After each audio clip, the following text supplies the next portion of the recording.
ছিল বা আশা ছিল। এই জন্য আমরা চেয়েছিলাম যে এখানে লক্ষণ দিয়ে আসলে একটা গোরস্থান ছিল না, তো যাই হোক যে কোনো একজনের ওসিলায় আমি শুনেছি আমার আব্বাও ছিলেন নানার কাছ থেকে যে কোনো পরিবেশে গোরস্থান হয়েছে।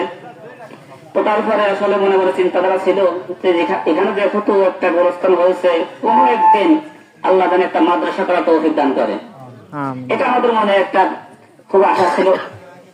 তো এক সময় দেখা গেল মাদ্রাসার আগেই মসজিদটা হয়ে গেল, আলহামদুলিল্লাহ। তো যখন আসলে গোরস্থানের পরে ঈদগাহ হলো, ঈদগাহ পরে মসজিদ হলো, তো তিনটা প্রতিষ্ঠান যখন হয়েছে আসলে তখন আরো খুব ভালো লাগতেছিল যে এখানকার পরিবেশটাও খুব সুন্দর। তো এখানে যদি একটা মাদ্রাসা করতে পারতাম কতই না ভালো হতো। তো আজ সাহেবের সাথে এক সময় আমি পরামর্শ করলাম, তো বিষয়টা সেও খুব গুরুত্ব দিল। তো গুরুত্ব দেওয়ার সাথে সাথে একদিন আমরা কি করলাম, আমরা এই মসজিদে একটা মিটিং এর ব্যবস্থা করেছিলাম সর্বপ্রথম। তো ওই সমস্ত মানুষদের কাছে আমরা এই প্রস্তাব দিয়েছিলাম।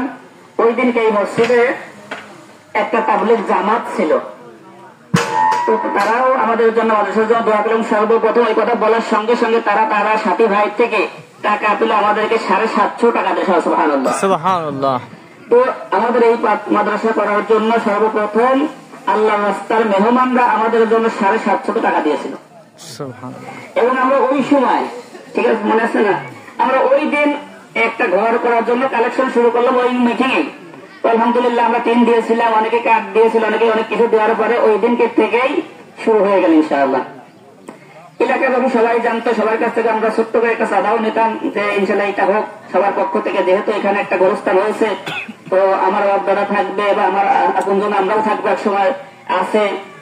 তো আসলে গোরস্থানের পাশে একটা মাদ্রাসা হওয়া যে কত বড় নিয়ামত, এটা একমাত্র আলেমরাই জানে। কেননা যে মাদ্রাসায় যে ছেলেগুলো পড়ে, ওই ছেলেগুলো আকিদুল বলছে যে ওই ছেলেগুলো হয় কি তালবে ইলম, আর তালবে ইলমের দাম আল্লাহ তাআলার কাছে অনেক বেশি। তো কোন তালবে অনেক ফজিলত আছে, তত কথা বলার সময় নেই। তো আমরা এই কারণেই আমরা হুজুর থেকে শুনেছি, হাদিস পড়েছি যে তালবে ইলম যদি